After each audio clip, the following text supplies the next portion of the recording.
ምን ችግር አለ? በዚህ ምክንያት እኔ አንተን ማግኘት አልፈልግም፣ አንቺም ልክ እንደዛ። ያንን ነገር ግልጽ የሆነ ነገር ማግኘት ስንችል ለዛ ነገር መፍትሄ እናገኝለታለን ማለት ነው። ትላንት እንዳሁን በግልጽ ብዙ ነገር አውርተሽኛል እና የሆነ በቃ ከልብሽ እንድታወሪኝ እፈልጋለሁ። የሆነ የሚሰማሽን ስሜት ማወቅ እፈልጋለሁ።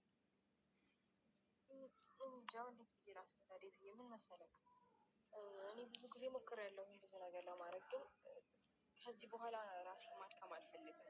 ለመናገር በቃ ይበቃኛል። ከዚህ በኋላ ምስት ፈቀቅ ማለት አልፈልግም። አሁን ያለሁበት ሁኔታ ለእኔ እውነቱን ስነግርህ በቃ ሰላሜን አግኝቻለሁ፣ ተመችቶኛል። ምንም የሚረብሽኝ ነገር የለም። ለምን እሱም የራሱን ነገር አለው ብዬ ስለማምን፣ እኔም የራሴ ነገር አለኝ ብዬ ስለማምን በፍጹም ወደኋላ መመለሱን አልፈልገውም። እኔ በበኩሌ በቃ እንጃ ብዙ ያሳለፍኩት ነገር አለና ያ ነገር የሚደገም ነው ይመስለኝ። እንዴት ነው የሆነ ነገር እምነት ኖሮ ከዛ ነገር እምነት ሲጎልህ የሚሰማ ስሜት አለ አይደል? ለዛ ማለት መሰለሽ አንቺን ማስጨነቅ ወይ ደግሞ እሱንም ማስጨነቅ አንቺንም ማስጨነቅ አልፈልግም ሲጀምር። ግን እኔ ቢያንስ እንኳን እኔ የሆነ በጣም ውስጤ ስለከበደኝ ነው። በቃ እነዚህ ልጆች የምር እያየኋቸው እኔ እኮ በቃ እያየኋቸው የእውነት እነዚህ ልጆች ሊለያዩ ነው እንዴ? ምን ወዴት እየተሄደ ነው ነገሩ ብዬ ነው እዚህ ድረስ ራሱ የመጣሁት። እናንተ ታውቃላችሁ ከየት ቦታ እንደመጣሁ። ስለዚህ አሁን እኔ ለእንደዚህ የዚህን አህሉላ ድረስ የደረስኩት የሆነ የእናንተ ነገር በጣም ስላስጨነቀኝ ነው። አሁን እናንተ የምትራመዱበት መንገድ ወይ እናንተ የምትሄዱበት መንገድ ልክ ነው ብላችሁ ታምናላችሁ? አንተስ የምትሄድበት መንገድ ልክ ነው ብለህ ታምናለህ? አንቺስ የምትሄጂበት መንገድ ልክ ነው ብለሽ ታምኛለሽ? ማለት እኔ እንጃ የኔ አሁን ያለሁበት አቋምና ውሳኔ ለእኔ በደንብ ትክክል ነው ብዬ አስባለሁ። ምክንያቱም በቃ ከዚህ በኋላ ያለፉት ነገሮች እንዳይደገሙ ይሄ ነው መፍትሄው ብዬ ስላመንኩኝና ስለማምን በቃ ይሄኛው ለእኔ ትክክለኛ ውሳኔ ነው። ምክንያቱም እኔ ብዙ እንዴት ነው ተስፋ ያደረግበት ያመንከው በጣም እምነት በነገር ላይ በጣም ከባድ ነገር ነው። እምነት ማጣት ያመንከው ሰው እምነቱን ሲያጎልብህ ወይም ያመንከውን እንዴት ነው አመኔታ ስታጣና ሲጎድል ድጋሚ ያንን ነገር ለማምጣት ይከብዳል እውነት ለመናገር። እና አንድ አይደለም ደግሞ ይሄ ነገር የተፈጠረው በጣም ብዙ በተደጋጋሚ ጊዜ ነው እንደዚህ አይነት ሁኔታ ውስጥ ያለፍኩት እና እኔ ብዙ ጎድቶኛል ይሄ ነገር። ስለዚህ ድጋሚ መጎዳቱን አልፈልገውም። በራሴ ውሳኔ እና በራሴ መንገድ ልጅ ምንም አይሆንም። እግዚአብሔር ያውቃል።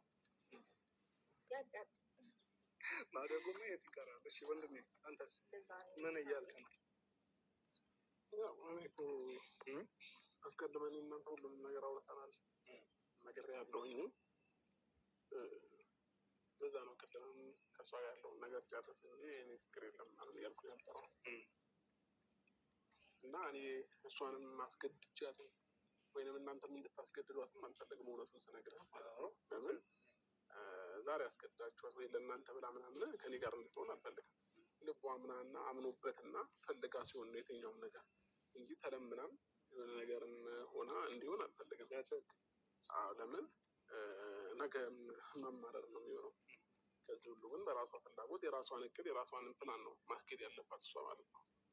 ስለዚህ እኔ ቅድም ችግር የለብኝም እያልኩ የነበረው የእሷን ውሳኔ እንድትሰማውና እንድታውቀው ስለፈለኩኝ ነው እንጂ ማንም ለማንም ተለማምኖ መኖር አይችልም። ይሄ ህይወት የፍላጎት ጉዳይ ነው። እኔም ስፈልግ ነው የምኖረው፣ እሷም ስትፈልግ ነው የምትኖረው እንጂ ይሄ ተለምና እሷ ምናምን እንደዚህ አይነት ነገር ትንሽ ወደኋላ ቀርቷል። ስትፈልግ ደስተኛ ስትሆን አብራኝ መኖር ትችላለች። ሳትፈልግ ስቀርና ደስተኛ ሳትሆን ስትቀር ደግሞ እንትን ማለት ትችላለች። ለዛ ነው ከዛም በፊት ባለፈው ወሰኜ ፍቺ የፈጸምኩላት ፍላጎቷን ላለማጋፋት ስለምፈልግ ነው። ስለዚህ አሁንም ቢሆን አድቫንቴጅ እየሰጠሁት የነበረው ያው ከእናንተ አንተ ወንድሜ እህቶችም ቤተሰብም ሙሉ አንድ ጊዜ በቃ ዋጋ ከፍለህ ነገሮችን ተው ምናምን ነገር ስላሉኝ ነው። እና እኔ ደግሞ ስታው የእሷ ፍላጎት ይሄ ከሆነ እሷን አስገድጃት ወይ ለምኛት የምፈጥረው ምንም አይነት ታሪክ አይኖርም ማለት ነው። ስለዚህ እሷም የፍላጎቷን ማውጣት ትችላለች ማለት። አሁን ምን አለ መሰላችሁ እንግዲህ እኔ አሁን የምነግራችሁ ነገር ቢኖር አሁን ሁለታችሁንም እንደዚህ መስማቴ በጣም ለእኔ በጣም ደስ ብሎኛል። ምክንያቱም የሁለታችሁንም ስሜት ማየት ስለቻልኩኝ ማለት ነው። ግን ሩታንም አስገድጄ አንተንም አስገድጄ ምናምን አብራችሁ እንድትሆኑ ያንን አልፈልግም ሲጀመር። ምክንያቱም ባልና ሚስት ሲፈላለግ ሲዋደድ አብሮ መኖርን የሆነ ሲፈልግ ነው ደስ የሚለው። አንተ ትብስ አንተ ትብስ ስትባባሉ ያኔ ነው ኑሮ በራሱ ደስ የሚለው። ገብቷችኋል አይደለም? ስለዚህ አሁን እናንተ ምንድነው አንዳንዴ ምን ይባላል መሰላችሁ፣ ፍርድ ቤት ራሱ ፍቺ ስትፈጽሙ የእይታ ጊዜ የሚባል ነገር አለ ማለት ራሳችሁን እዩ የሚባልበት ነገር ማለት ነው። ስለዚህ አሁን እናንተ እኔ አሁን ለእናንተ የምመክራችሁ ነገር አንድ ነገር እንግዲህ ሁለታችሁ ማሻፈረኛ አይነት ነገር ውስጥ ነው ያላችሁ ሲመስለኝ ማለት ነው። ስለዚህ እኔ ለእናንተ አንደኛ ምክር የምመክራችሁ በአንደኛ ደረጃ እንድትስሉ የሚፈልገው ሁለታችሁም ከአንዳንድ ነገሮች ተቆጥባችሁ በቃ አንዳንድ አሁን የማያቸው ነገር ልክ ያልሆኑ ነገሮች ይኖራሉ እና እነዛን ነገር በመቆጠብ ራሳችሁን ማየት ብትችሉ ማለት አብርሃም አንተ ራስን ስታይ የቱ ጋር ነው የቆምኩት ብትል፣ ሩታን ራስሽን ስታይ የቱ ጋር ነው ያለሁት እኔ ልክ ነኝ ምናምን አለ መሰላችሁ። አንዳንዴ ሁሌ እኔ ልክ ነኝ መባባል ሳይሆን ያለብን ራስን መመርመር የሚባል ነገር አለ። በቃ ራስን ማየት፣ ራሴን ሳይ የቱ ጋር እንደቆምኩኝ ጥፋቴ ምን እንደሆነ መረዳት እችላለሁ። ስለዚህ አንቺም ራስሽን ቆም ብለሽ ለራስሽ ጊዜ ወስደሽ ማለት አሁን ይሄ የቤተሰብ ግፊት የሆነ ነገር የወንድም ምናምን ግፊት አይደለም። ራስሽ ብቻሽን ሆነሽ ራስሽን ማየት። አንተም ልክ እንደዛው እኔ ብዙ ነገር ብያለሁ።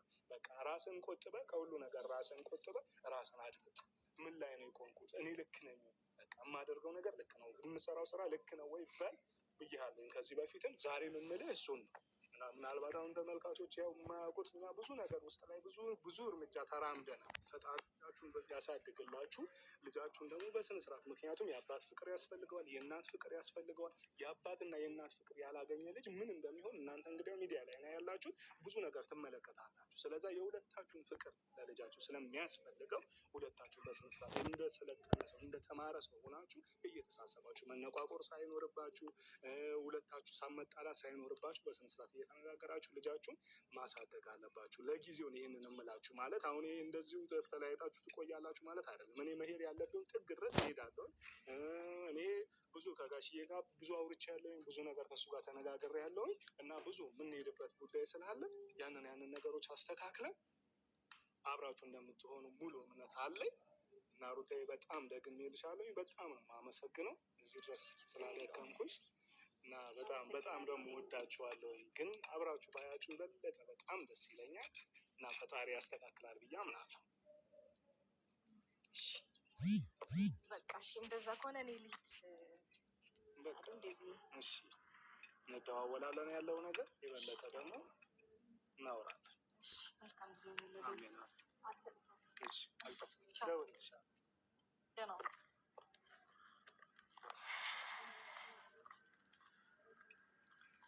እንግዲህ ብዙ ነገሮች ጥያቄዎች ተመልሶልሃል ብዬ አስባለሁ። ያው ጥያቄዎች እንዲመልሱልን ነበር ፍላጎት መጀመሪያ ማለት ነው። ስለዚህ ያው ሁልጊዜ እኔ ስለምትጠይቁኝ ያለው ነገር እንድታውቀው ብዬ ነው። እናንተ ደግሞ በዚህ ልክ በለመናችኋት በጣም እንትን ባላችኋት ቁጥር ልጅቷ እየባሰባት ነው የሚመጣው። አንዳንድ ጊዜ ዝምታ መልስ ነው እና ዝም ስትባል በደንብ ነገሮች ይገባታል። እና አሁን አንተም ጊዜ ሁሉም ሰው ጋሽ ሁሉም እየመጣ ሲለምናት የተፈላጊነት አይነት ስሜት ነው የሚሰማት። በጣም አለ አይደል በቃ ያለ እኔ ሴት የለም አይነት ስሜት ነው የሚሰማት። ወንድም የተረዳኝ አይደለም። ስለዚህ ያ ስሜት ደግሞ እንዲሰማት እያደረጋችሁ ያላችሁት እናንተ ናችሁ። እችሊ ዝም ብትባል ማንም ሰው አይለምናት ቼክ ባትደረግ በእርግጠኝነት ነገ ከነገ ወዲያ ራሷ እኔ ጋር እንደምትመጣ በደንብ ጠንቅቄ አውቀዋለሁኝ። እና በዚህ ልክም ጫና እንድታበዙባትም እንድትደውልላትም አልፈልግም። ለምን